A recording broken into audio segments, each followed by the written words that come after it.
السلام علیکم ورحمۃ اللہ تعالی وبرکاتہ۔ ایک سوال یہ آ رہا ہے کہ اگر گھر میں کوئی ایک آدمی قربانی کر لے تو کیا گھر کے باقی تمام لوگوں سے قربانی ساقط ہو جاتی ہے؟ کیا گھر کے باقی افراد قربانی نہیں کریں گے تو وہ گنہگار نہیں ہوں گے؟ یا مسئلہ کیا ہے وہ واضح کریں۔ دیکھیے، یہ ایک غلط فہمی لوگوں کے بیچ میں پھیلائی جا رہی ہے کہ اگر گھر کا ایک آدمی قربانی کر لے تو سب کی طرف سے قربانی ادا ہو جائے گی۔ یہ غلط ہے، مسئلہ یہ غلط ہے۔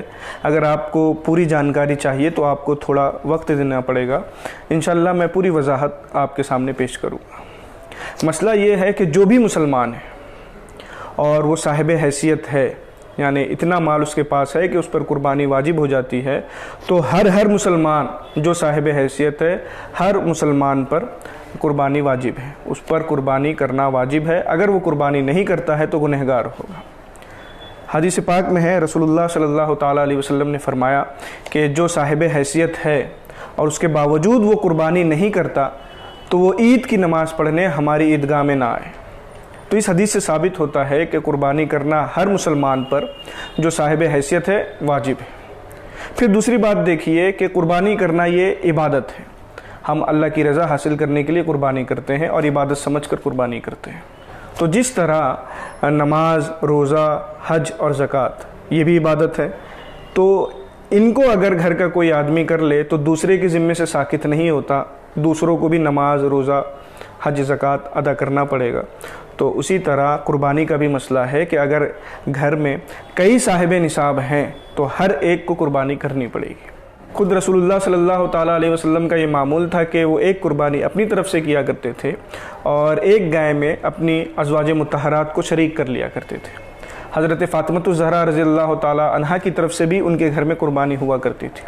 تو اگر گھر کا ایک آدمی قربانی کر لے اور باقی لوگوں کی طرف سے بھی وہ قربانی ادا ہو جائے، جیسا کہ کچھ بعض لوگ کہہ رہے ہیں، تو پھر حضور اکرم صلی اللہ تعالیٰ علیہ وسلم کو اپنی ازواج کی طرف سے قربانی کرنے کی ضرورت نہیں پڑتی، اور حضرت فاطمہ الزہرا بھی اپنی طرف سے قربانی نہیں کرتی کیونکہ حضور نے اپنی طرف سے قربانی کر لی ہے۔ تو یہ جو بعض لوگ کہہ رہے ہیں کہ ایک کی قربانی پورے گھر والوں کی طرف سے کافی ہو جائے گی، یہ غلط ہے۔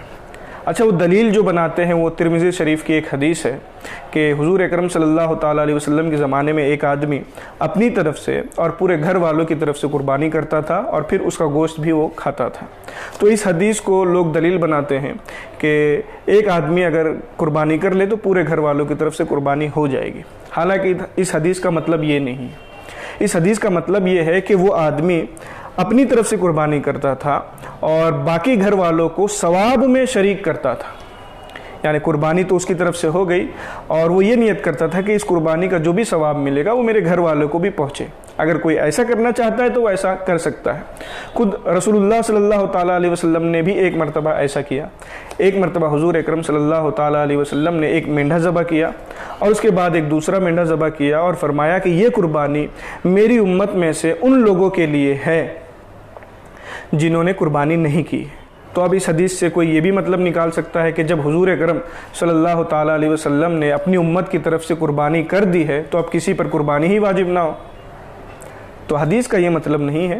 حضور اکرم صلی اللہ تعالیٰ علیہ وسلم نے بھی جو وہ دوسری قربانی کی ہے اس میں اس کا جو ثواب ہے اس ثواب میں اپنی ساری امت کو شریک کی ہے۔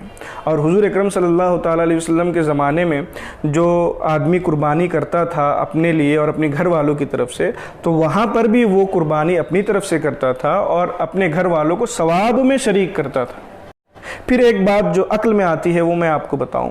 حضرت ابن عباس رضی اللہ تعالیٰ عنہ سے مروی ہے کہ ایک گائے کی قربانی 7 لوگوں کی طرف سے ہو سکتی ہے، یعنی 7 بکرے کے برابر ایک گائے ہوتی ہے۔ لیکن اگر ایک گائے میں 8 لوگ شریک ہو گئے، 8 لوگ مل کر ایک گائے کی قربانی کر رہے ہیں تو پھر کسی کی بھی قربانی نہیں ہوگی۔